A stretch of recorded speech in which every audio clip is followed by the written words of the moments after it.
NASM is giving you free courses. That's right, free courses each month just for being part of the NASM family. Learn about everything ranging from nutrition to strength, weight loss to stress relief, and everything in between. Click the link in the bio for information and to claim your free course before they're gone.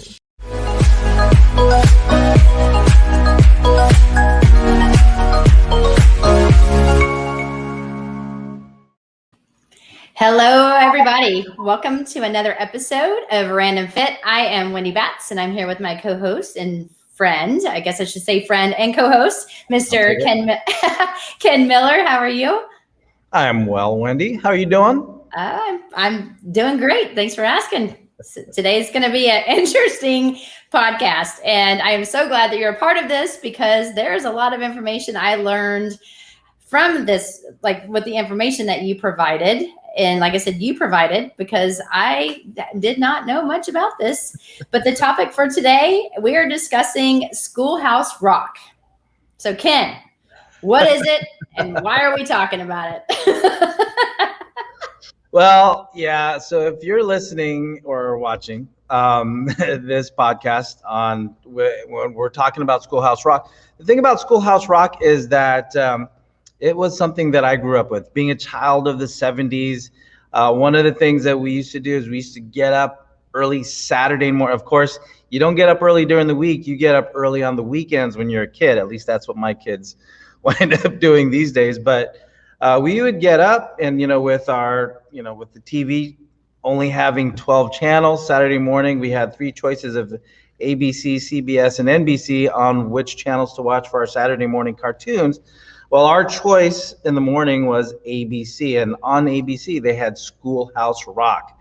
And if you're listening and you know what I'm talking about, you'll understand, and you'll kind of hopefully grin a little bit when you think about Schoolhouse Rock. The things that you learned from that, basically it's a cartoon short talking about grammar. For those of you that listen to interjection or conjunction junction, science and economics, history and math, multiplication tables, and when I was a Bill, I was only a Bill sitting here on Capitol Hill.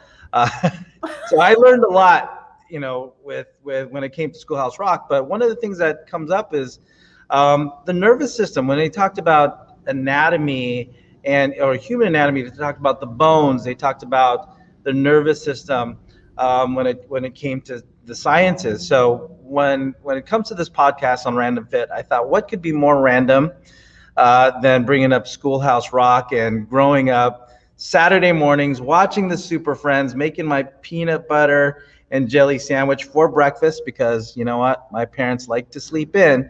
So that's what we would do. We would make for breakfast, peanut butter and jelly sandwich, sit in front of the TV in our pajamas, watching Super Friends, and during the commercial break, we would watch Schoolhouse Rock. And one of the things that brought me back was, especially when it comes to what I do today, working with people and exercise and fitness, is the nervous system. And I think back to, wow, I was exposed to this stuff when I was 5, 6, 7 years old, or however long I watched cartoons.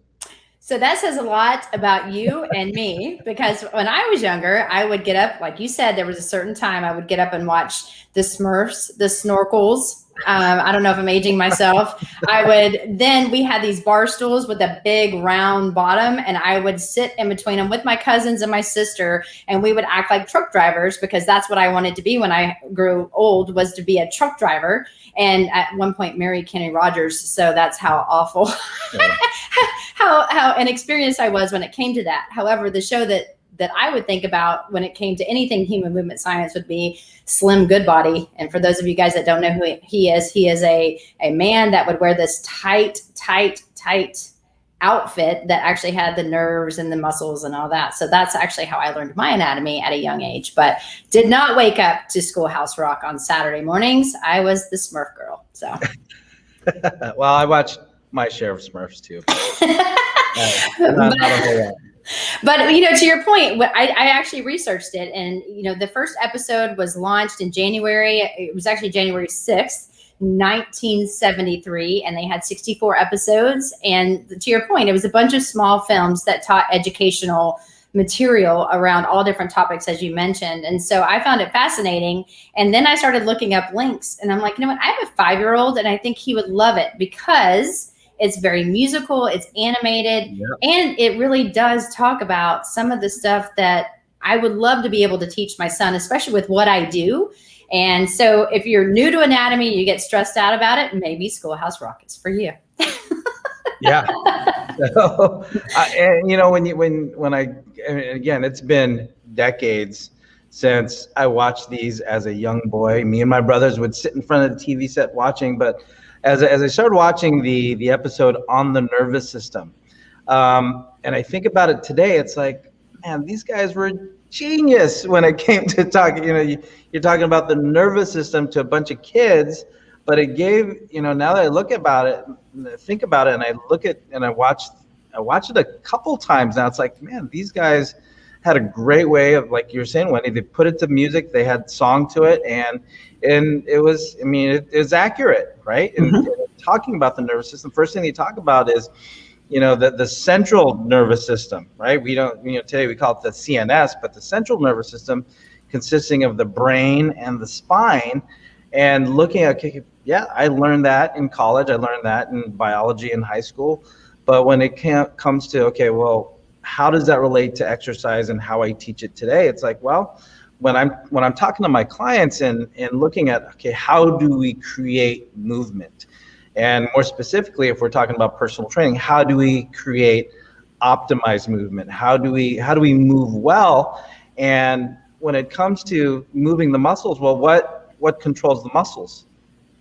It's the nervous system. So when we think about, okay, all movement's going to start up here, up in your noggin, up in the brain, works down the spine, and then out into the periphery, into your arms and your legs when it comes to movement. But you know, when I think about my clients and how I want them to teach or understand it, understand movement and moving well, especially moving well with resistance, whether they're picking up a dumbbell, moving a Viper, or standing on the cortex, or whatever the implement may be. It's all about having good coordination, and what controls coordination? It's the central nervous system. And when you teach exercise, you have to look at not just the muscles and how they look, and because that's what everybody wants to look at, right? But it's where do we start when it comes to controlling movement? Well, we always talk about, good information in is going to lead to good information out. And when I watched the episode on the nervous system, I found it fascinating because they were talking about using a telegram. And, for those of you guys that are youngsters, I was like, what is the actual definition of a telegram? Because again, for me, it would be, getting something in the mail, or someone delivered me a telegram or a singing telegram. They're dressed as something and they're like, da, da, da, da, da, and they hand you something. And then inside is like a letter or a note or, a certificate of something. That is a telegram, when somebody hands you something and you read it. Well, the definition, it's basically now, you can actually get it handed to you or through a wire. And basically it's the way of communicating. It's the way that we used to communicate. But as soon as I looked up Telegram, what ended up coming up, not the old school Telegram like I just talked about, was it was talking about this cross-platform where it's cloud-based instant messaging software that's out there today. And I'm like, that's technically not the Telegram that I'm talking about. But to your point, if you think about it, you get this external information and we have to be able to interpret it in order to make things happen. And I thought it was fantastic because we teach our clients, you put your hand on the stove, it takes a second, and you realize how hot it is and you jerk back. Well, that is your nerves telling your brain, this is hot, you need to move your hand off of it or you're going to get yourself in trouble. And I think, that example, when we're talking about this central nervous system, we often, like you said, we focus so much on movement patterns and muscles, but if your nervous system and your brain can't comprehend what we're trying to get it to do, we're really not going to have the outcomes that we're hoping for. Right. And, again, with the nervous system, we do have to, like that example that you gave of, touching the stove, it's even faster than that. As far as if I put my hand on a hot stove, and if I have to think about pulling my hand off of that hot stove, it's done. The damage is done, right? So what we are talking about is just, the, reflexes, and looking at what we're really trying to do with training, Wendy, and I love it when you say it's like you want to train at the speed of life. It is about reflexes, because if I go back to when earlier in my career, I used to take part in a Sit and Be Fit, this fall prevention program for seniors, silver sneakers, it might also be called. But one of the things we used to do is, we would depend on a chair. We'd have a chair nearby where they're standing next to it or in front of it, something to hold. But when you depend on, let's say, a crutch like a chair being in front of you, you really deny having to put demand on the nervous system, right? Because how much reflex do you need if there's something that I'm constantly holding on to when it comes to taking a step or trying to balance on one leg? We're not really challenging the nervous system from that standpoint, and therefore we're not challenging our reflexes and our ability to take in information. Again, when we're talking about the peripheral nervous system, take in information and being able to reflexively respond and react to what's happening in the environment. So when I think about fall prevention programs, a lot of it right now is just being able to, okay, how well can I sense information of where my body is at right now, and can I quickly detect and figure out when I'm in trouble so that I know how to react. And like you say, Wendy, it's like basically move at the speed of life. So when it comes to all that, we are talking about the nervous system, and a lot of times as personal trainers or strength coaches, we don't work that aspect of training to where we are placing demand on the nervous system. Yes, and so those of you guys that are just joining us, we're talking about rocking out about the nervous system. And it really kind of came out of Schoolhouse Rock when Ken was a little boy. And I think because the nervous system is so important. And we talked about the central nervous system, and then Ken kind of blended into the peripheral nervous system. And so just to kind of take a step back, when you're thinking about the peripheral nervous system, you're really thinking about your five senses. And so it's basically, when you're thinking about that, then you want to be able to think about how your body's going to react to different situations. And I think that's one of the most important things why we do modality training, why we have you stand on one leg or stand on these crazy, pieces of equipment and do things, is because it's unstable. Your body doesn't know how to react. And we're trying to teach it to react quickly because we know that it's not on something stable. And so therefore we're going to get more out of our workout, and we're also going to get more out of our everyday life in unpredictable environments, because you just never know when you're going to step off a curb that you didn't know was there. And so you get what you train for. So if you train in unstable environments, your body's going to be able to react. So when we're talking about peripheral nerves, we're trying to think about outside of the brain and your spinal cord. Everything else is basically that. And it's where you're delivering the messages, if you will. So you're seeing what's happening in your body's being able to react to it. Right. I remember when one of the things I was tasked with when I was still working as a strength coach, the softball coach says, "Hey, we need to work on their reflexes or their responses, their ability to respond." And of course, when it's softball, it's like there's the ball, go get it and throw it to where it needs to go. But I would do a drill where I would point right or left, right? Everybody's lined up and they're in front of me, and I would point right or left. But what I would do is I would say, if I yell out a vegetable or if I yell out a fruit, okay, you're going to go into that respective direction, right? You're going to listen to what I say. Forget where I'm pointing. Forget what your eyes are telling you. Think about what your ears are telling you and go with that. So when I would say carrot, they would go right. If I said apple, they would go left. But what I might do is I'd point the opposite direction, right? So that was one way that I would mess with the nervous system and the ability to Yeah, I don't know. You ever do anything like that, Wendy? I do. I usually, I mean, I've done that, and I'll look like I'm gonna say left, and I throw it right, and they have to catch it. They have to, they never know what I'm gonna call out. So right. I do call outs and reverse of what I mean to see how their body reacts to that, and how their brain can process that. Because again, your five senses, that it plays such a strong role in your movement. And if you don't believe me, try standing on one leg and doing something as simple as a bicep curl, but then close your eyes and not having, your ability to see, and just taking that one sense away. It can totally change the demand that that you have to do now in order to execute that one exercise. Or if you've ever done this, I don't know if anyone has ever done this, but you close your eyes and you walk straight, and then you walk back, and then you turn left and walk, and then and you think you're walking specific lines, and all of a sudden you end up on the other side of the room getting ready to hit yourself, like getting ready to run into a wall when you thought you were still mid-center of the room.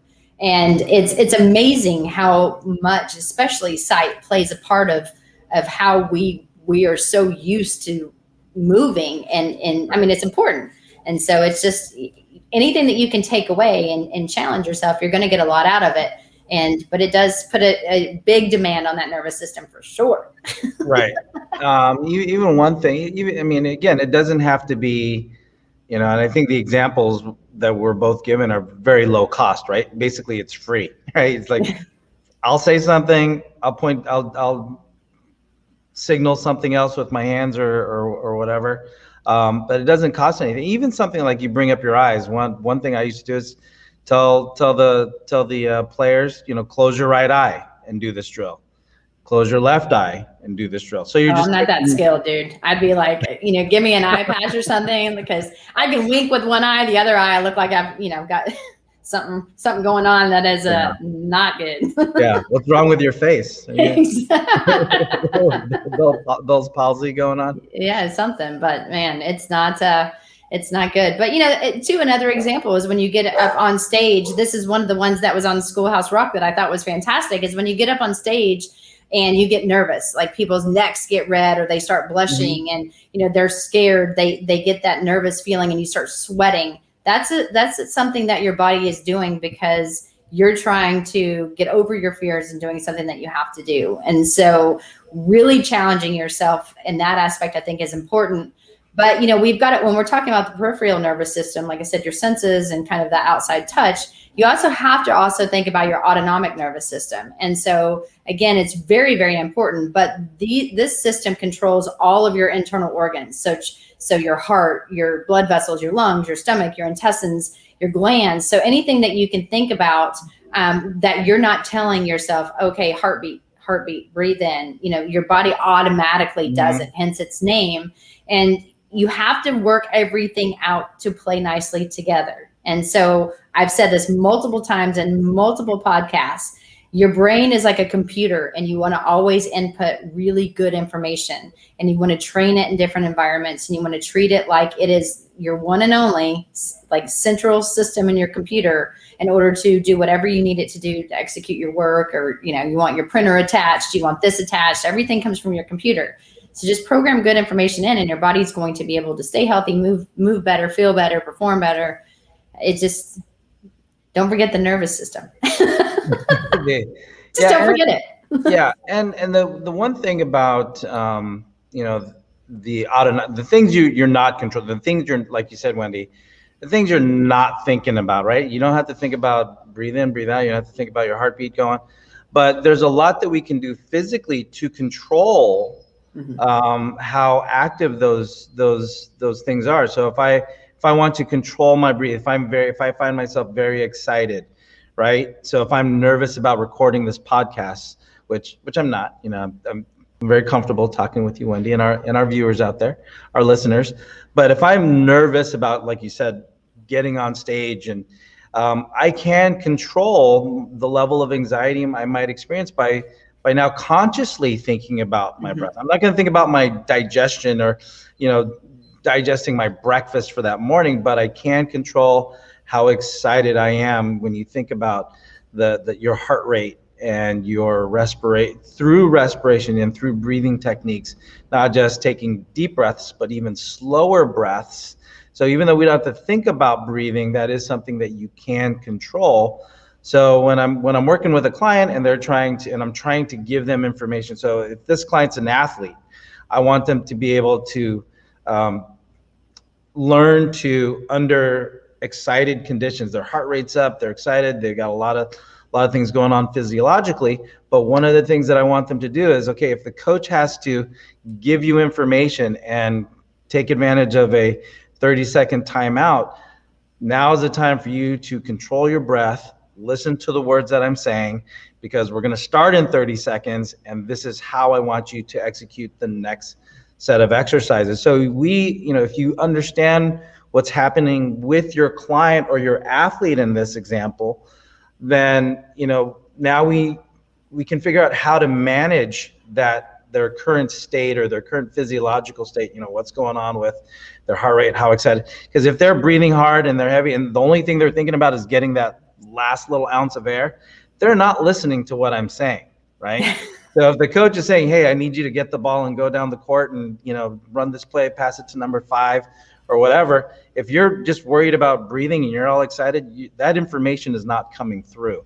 So if you understand what their situation is from a nervous system standpoint, you can manage that, and then use that as an opportunity to manage the training environment, so that when they do practice or when they do play, they're in a better position because they're self-taught on how to control where they are physiologically.